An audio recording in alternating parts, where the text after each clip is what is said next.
So if the truth I speak irritate the demon in you, die.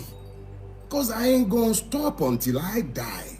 Human rights activist and lawyer Dele Farotimi was arrested day before yesterday on allegation of character defamation instituted against him in regards to a book he wrote. Well, before that, we want to know why this guy was arrested. So this is the video that got Dele Farotimi arrested. The president, he was there at the G20, an opportunity to tell the world who we are, what we're capable of. But what did he do? He presented himself to the world. Beggars. You're wearing 200 million naira watches, you're wearing $200,000 watches, and you're begging for handouts. You went there with a jet bigger than that of many of the countries that you're talking to, and you're there asking for handouts. You're telling the people who knows you.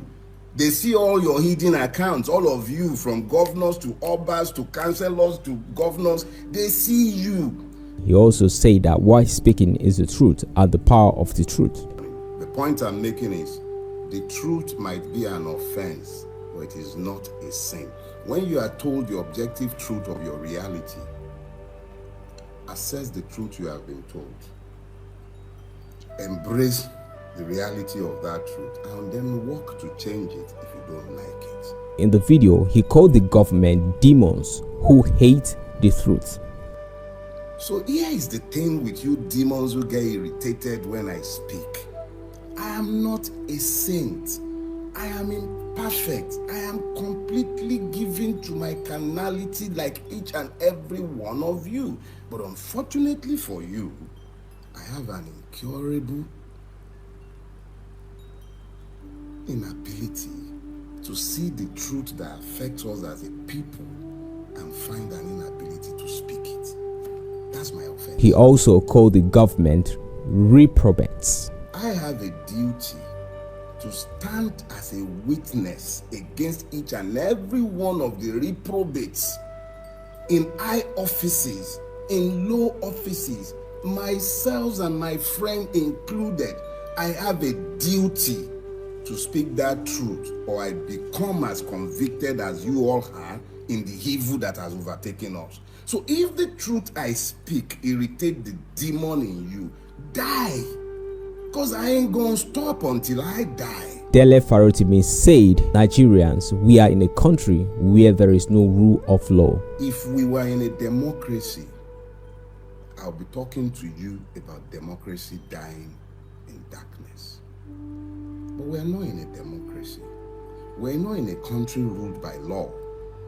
We're not in a place where people understand the fact that if you do not build a rule-based society, no matter how much wealth you gather in vain.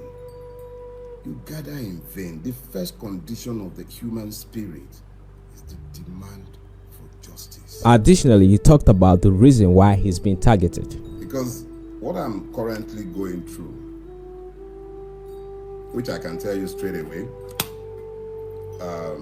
is coming from reactions to my latest book, which is centered on the judiciary. You see, the beautiful thing about the truth is this.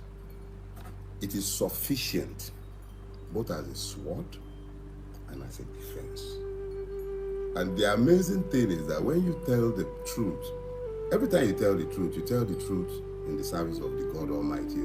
Concerning the darkness in Nigeria, Farotimi was able to tell us why Nigerian economy is in shambles. The preponderance of darkness in Nigeria is as a result of our collective inability to speak to the truth of what we see. It's not only about what Bulaba did, what a governor did.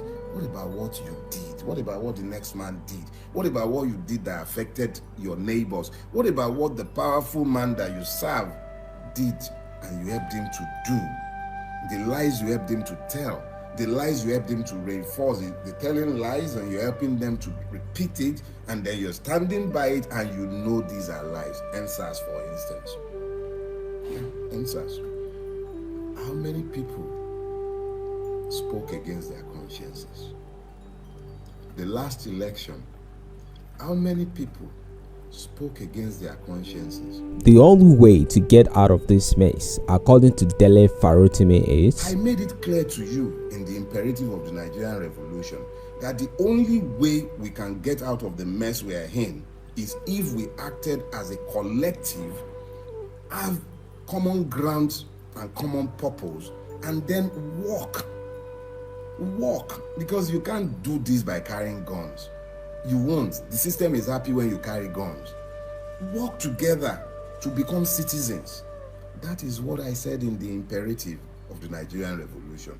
I further broke it down in that book. I said we will take the electoral part, and when the system inevitably refuses to honor our rights as citizens, we should take to the streets. He has a strong message to Tinubu on who they are fighting and why they would not succeed. The third in that trilogy is the one that is causing the katakata for some people. They want to bamba. No problem. They are not bambaing with Dele Farotimi. It's not me. If you're looking at me and you think I'm the one you are fighting, you don't go low. In fact, all your intelligence is stupidity of the highest order. You are not fighting Dele Farotimi. Who am I? Who am I? Just like my mentor, Chiba Adebanjo, once told Abacha, one bullet. You don't need more than that, but God will give you two. And you and I know. Even your marabouts don't tell you. Now I know they hear. You are not fighting Dele Farotimi. Are too small. Money I not get with any one of you. I barely survive. And I thank God for his grace. I'm just a contented man. I'm not a wealthy man. I am blessed. But not be me on a fight. You are fighting God. If you don't know it before, make I tell on her. God is tired of all of your madness. Do you hear that? You are not fighting me. I don't have a God complex. That's not what I'm telling you.